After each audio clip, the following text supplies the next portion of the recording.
It's things like, if I want to keep using my AirPods with this Oppo, I'd lose about 10 of their key features, like whatever I'm watching pausing when I take one earbud out. How with the iPhone, you can actually use the microphones inside of your AirPods as a portable lav mic to pick up your voice a lot clearer when you're taking video, and it makes a massive difference, as you can see as we now flick to using the iPhone's inbuilt microphones. And probably the most useful, audio sharing. So both Drisha and I can both connect our pairs of AirPods to one phone. None of this is possible on the Oppo, at least on Oppo's current latest software. My MacBook would lose the ability to instantly paste something the moment that I've hit copy on my iPhone, and being able to use my phone's internet with just one tap from my Mac, as opposed to needing to go onto the phone first to activate hotspot and then back onto the phone to turn off hotspot when I'm done. Not to mention the most painful loss of all, AirDrop.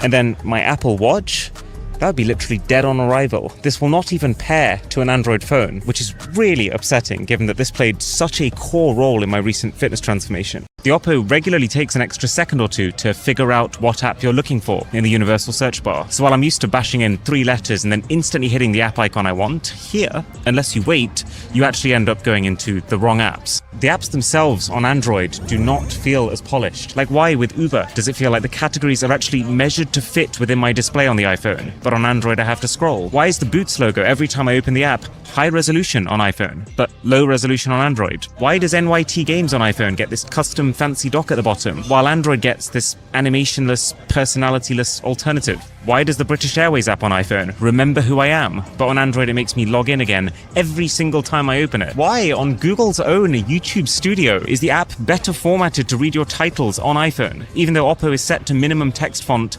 And why does Android take me to the bottom of the page every time I switch views? These are all minor things that you could get used to. But I think anyone switching from iPhone to Android will notice their apps go from clearly the developer's first priority to, and the changes I saw in my body composition lined up almost perfectly with the calories that this watch said I was burning. And now, for the 30 days after that, I've been using the Apple Watch calorie numbers again to try and maintain the weight that I'm at. And so the fact that in that time, my weight hasn't gone up or down one bit shows that, while of course this is not lab-grade accuracy, calorie counting is a very weird, imprecise thing, it shows that it's accurate enough to be useful.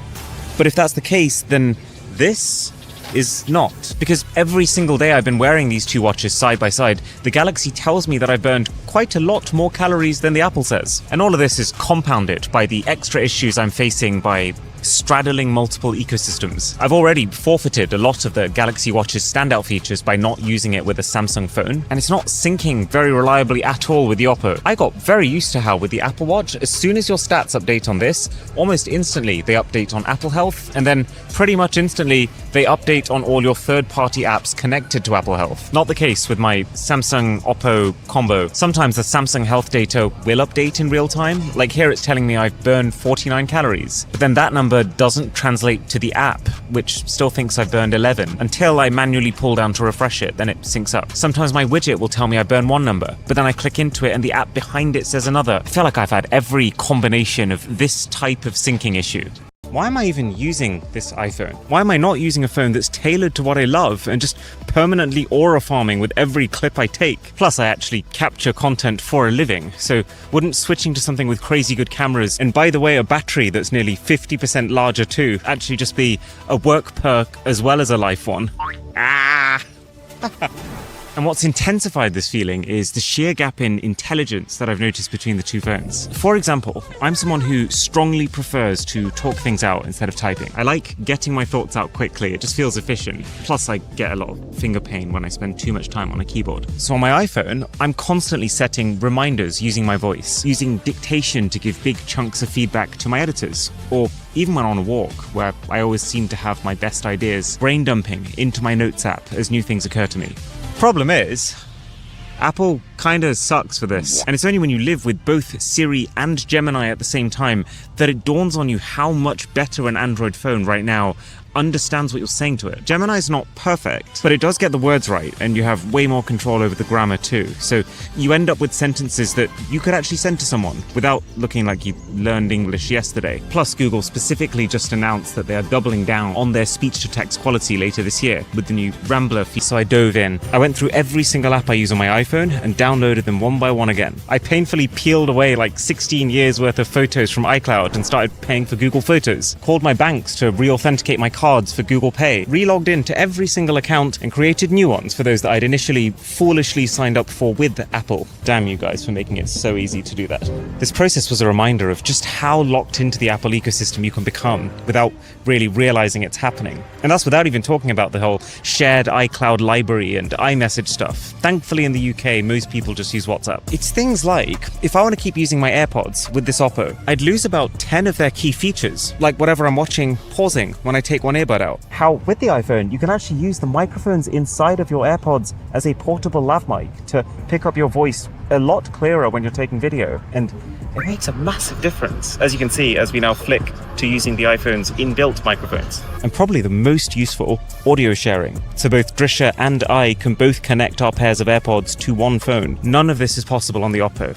So I started this holiday with a very simple mission. Anytime I was going to take a photo on my iPhone anyways, I'd just take one on the Oppo too. What I didn't expect though is how much fun this was going to be. It got me thinking, the iPhone's camera system is kind of designed to be boring. Apple sells over 200 million iPhones every single year, and that's between not very many different models. So just because this one has a Pro in its name does not change the fact that it's designed for a mainstream audience. What does a mainstream audience need?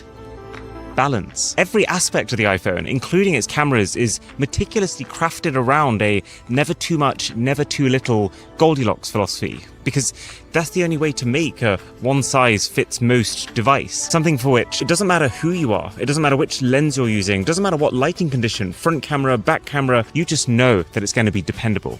If not exciting. I checked out Garmin smartwatches, but their user interface is so laggy and unpolished. There's the Google Pixel Watch, but after I tested it at the Sidemen charity match and it claimed that I'd burned over 2,000 calories in 2 hours, I don't have a lot of faith that I could rely on it, especially since calories are one of the very few things that I need from my watch. There's the Oppo watches. You know, in theory, those should have very good synergy with the Oppo smartphone. But wait, no one uses this product. Literally, there isn't one review on Amazon UK, so there's just no way that this watch is going to be well supported within third-party fitness apps and on gym equipment. A function which I use all the time, by the way, to make sure that I'm getting the stats from both the watch sensors, but also the settings of the machine, so you get the most accurate results. The Whoop Band seemed promising. I know enthusiasts swear by it, so I went and bought one, set it up, used it for like 5 days, did not like it either. It's not that it's bad, it's just not for me.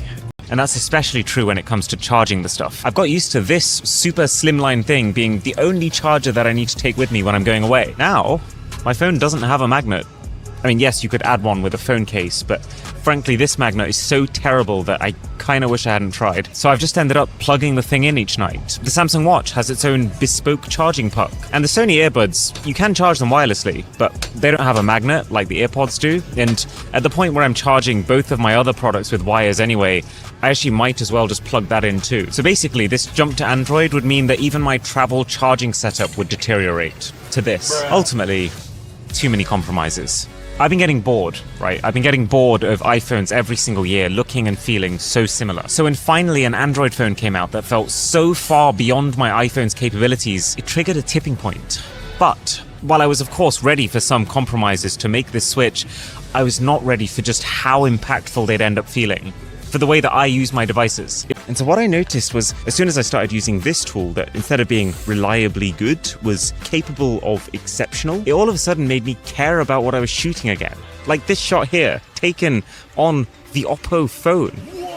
It started to become a bit of a game on this holiday. I'd take these photos on both phones, and every time I'd show my family, it was the difference between, thanks for taking the photos with the iPhone, and wow, you're such a good photographer with the Oppo. They stoked my ego, and that's the quickest way to my heart. And after a few days of this, I started to realize there was no point taking photos on the iPhone if I had this Oppo around, so I just focused on using this. I started to play around with what was possible thanks to the Oppo's higher number of cameras, much bigger sensors, higher resolutions, and wider apertures to let more light in.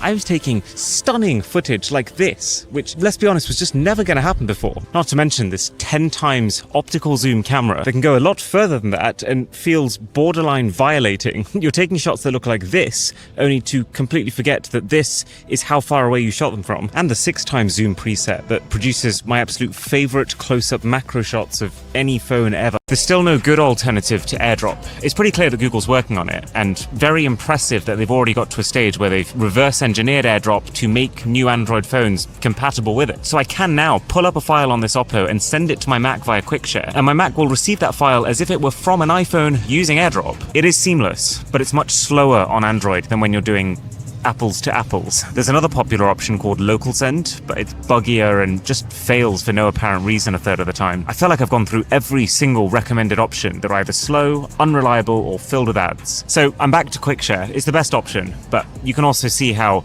potentially quadrupling the amount of time I'm waiting for my files to transfer doesn't feel like a sensible life decision. Of course, I could just ditch the MacBook 2 and go Windows, but as a general purpose laptop, I will die on this hill.